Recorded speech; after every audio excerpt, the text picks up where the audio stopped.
The African National Congress has once again found itself in the middle of a political storm after rejecting Police Minister Senzo Mchunu's request to step aside from his duties.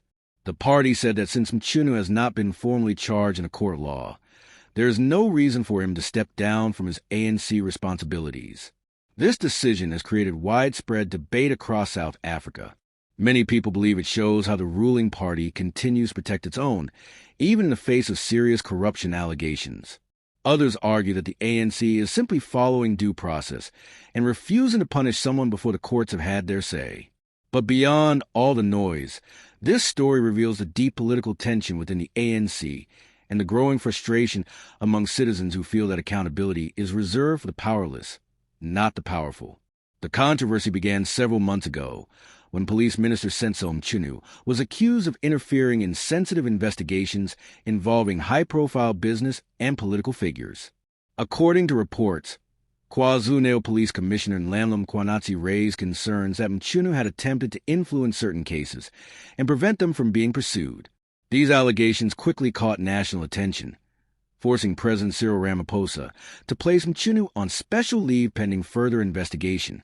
The president later established the Madlanga Commission of Inquiry to examine whether any senior government officials, including Mchunu, had links to organized criminal networks or used their positions to obstruct justice.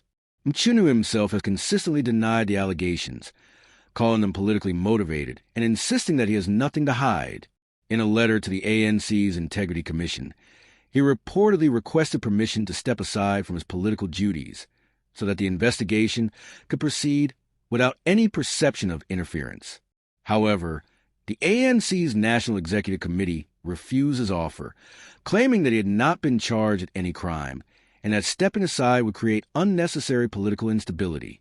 The decision was later confirmed by ANC Secretary General Mbalula, who stated that Mchunu would continue with his organizational responsibilities within the party while cooperating fully with the ongoing investigations.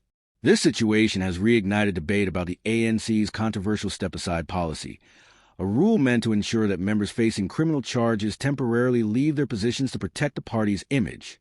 The policy was originally introduced to restore credibility after a series of corruption scandals, but it has often been applied inconsistently. In the eyes of many critics, the Mchunu case shows once again that the ANC uses the rule selectively, depending on who is involved. Some members have been suspended or forced to resign immediately after facing allegations, while others remain protected under the excuse of no formal charges. This inconsistency is slowly eroding public confidence in the ruling party's promises of renewal and ethical leadership. At the heart of this dispute is a much bigger question about South Africa's fight against corruption. The Madlanga Commission has already revealed that elements within the security cluster may have tried to manipulate investigations, suppress evidence, and even threaten whistleblowers. The suggestion that a senior cabinet minister could be linked to such behavior is alarming. It strikes at the core of the justice system and raises fears that political interference may still be deeply rooted in government institutions.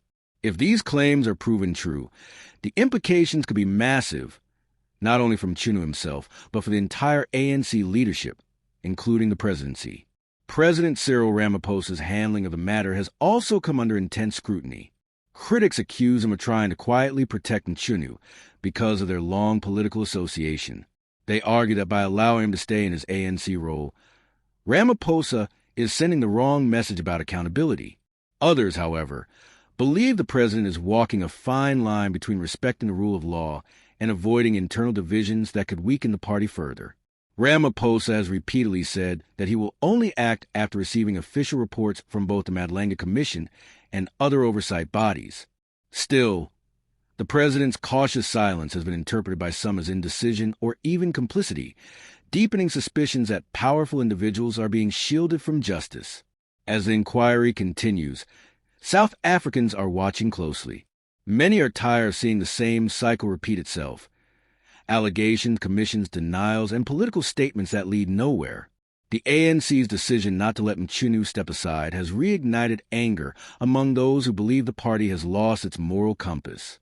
Civil society organizations, opposition parties, and ordinary citizens are demanding transparency, urging that the Commission's findings be made public as soon as possible.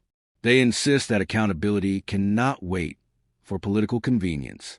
But there are still those who say that fairness must prevail. They argue that Mchunu has not been convicted or even charged, and that it would be unjust to punish someone on the basis of media reports or political gossip. In their view, the ANC's position is about protecting due process, not corruption. If the Madlanga Commission ultimately finds credible evidence linking Mchunu to wrongdoing, it will place the ANC under immense pressure to act decisively. Ramaphosa will have little choice but to demand his resignation or suspension. Failing to do so could have serious consequences for the president's reputation as an anti-corruption reformer and for the ANC's chances in future elections. However, if the commission clears Mchunu or finds that the allegations are politically driven, the ANC will claim vindication, using it as proof that it stood by its members against unfair attacks. In either case, the findings will shape the political landscape heading into 2026 and beyond. For now, the ANC insists that it is monitoring the situation closely and that Mchunu will remain under observation by the Integrity Commission. But many South Africans have heard this before. They have seen numerous inquiries end without meaningful change, and patience is wearing thin. The public want a government that leads by example, one that treats corruption as a crime, not a political inconvenience. Until that happens, trust in leadership will continue to decline, and each new scandal will only make things worse. In the end, this is more than just a story about one minister. It is a test of South Africa's political maturity and its willingness to hold powerful people accountable. Whether the ANC can prove that it values integrity over loyalty will determine not just its future, but the direction of the entire country. The question remains, will justice prevail, or will political power once again silence the truth? If you enjoyed this analysis, don't forget to subscribe to the channel and hit the notification bell so you never miss our updates. Tell us in the comments what you think. Is the ANC protecting Senzo Mchunu, or is it right to wait for the legal process to run its course? Do you believe the Madlanga Commission will expose the truth, or is this just another political performance? Let us know your thoughts, and thank you for watching until the end. Stay informed, stay engaged, and see you in the next video.